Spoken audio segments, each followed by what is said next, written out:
Alright guys, welcome back to the channel and another new video. In this one I'm going to do a short retrospective of life with the Tamiya CR-01 over the past 12 months. All the things that broke, all the things that we upgraded, and maybe what I would do differently if I did it again. I'm going to put all the prices in there as well so you can see how much it all cost in the long run. So initially I built the kit in complete stock form as it was out of the box, with the exception of a Spectrum motor and of course I had to add a couple of metal servos.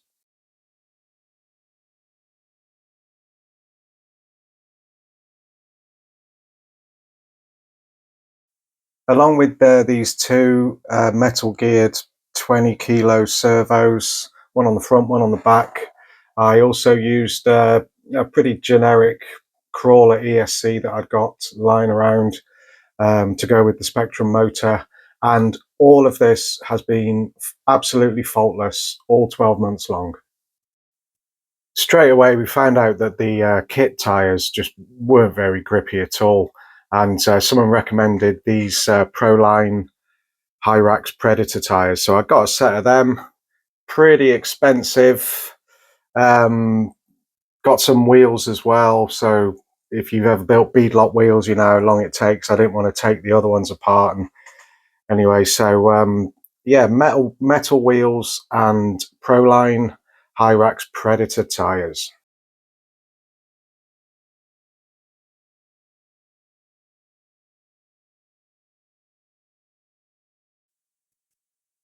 These tyres, they're a bit bigger than the standard ones, as you can see, but they completely transform the truck. The grip from these tyres just turned it into a completely different thing to drive. However, because they're bigger, I felt like it was like the effect of overgearing it, and this is where it started to put stress through the drivetrain. Yeah, so the next upgrade we did was the bent lower arms, front and rear, just to give it more clearance, along with these big tyres that are on it. And yeah, they're well worth doing. But what I was finding was these links would break. The lower links would break if you roll it down a hill. The ends would pull off or snap. The threads would pull out. So make sure you thread lock them in.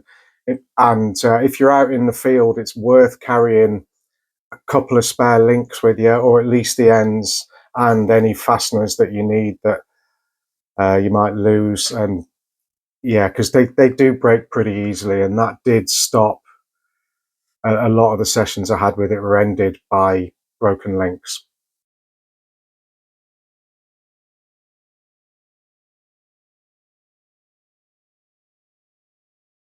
Okay, the next thing that broke was the universal joints. The kit ones are plastic, and it just twisted under the power. I think these tires were so grippy, they were putting stresses through this that it just wasn't expecting, and yeah, it broke one of them. So I upgraded these to the what are they called, Junfac hardened universal shafts. Now the front and rear shafts were £45 a set. Later on I do snap one of these and had to buy another set, but it was handy, you know, although I only used one small part of the new set, it was handy to have, just to have some spare parts.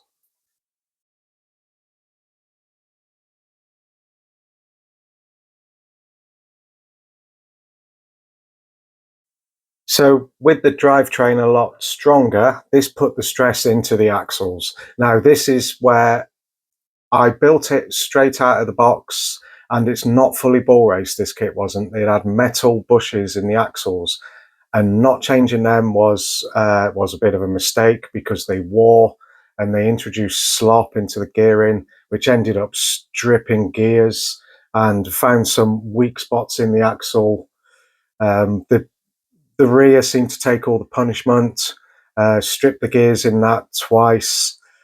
In the end, I put in a hardened locked rear diff. Well, it isn't even a diff, it's just the axles locked together in the rear, and that really made a difference. But the parts aren't cheap, and it takes so long to strip this axle down. The other thing we can see on this rear axle is that I've got a metal axle on there.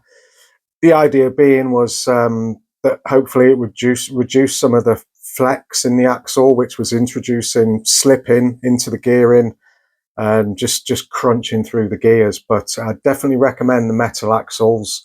I didn't do the front one because that didn't let me down.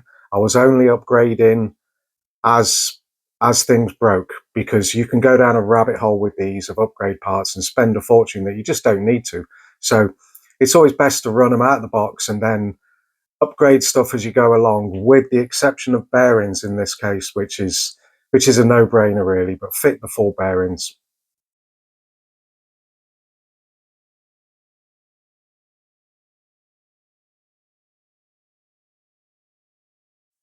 Also, as I was having these axles apart so often, I fitted a set of hardened axles on there. They weren't that expensive and they're a bit stronger, and it was just one less thing to wear out. I opted to fit the Unimog body set on this because it looks a bit more scale than the kind of monster truck look of the Rock Socker. But with the giant tires that this has got, they always were just catching everywhere. I cut it out as much as I could, but it was still catching. But it looked really good. It looked really nice on the trails. So there's good choice of bodies for these. And given that for the large part the wheels just protrude outside of the shell anyway, so it's pretty easy to fit all different kind of bodies on this and go for a real monster truck look.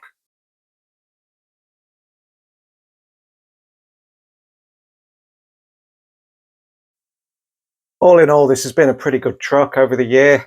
It's such a fun thing to build. I feel like the suspension's more complicated than it needs to be, which means taking it all apart can be a bit of a hassle.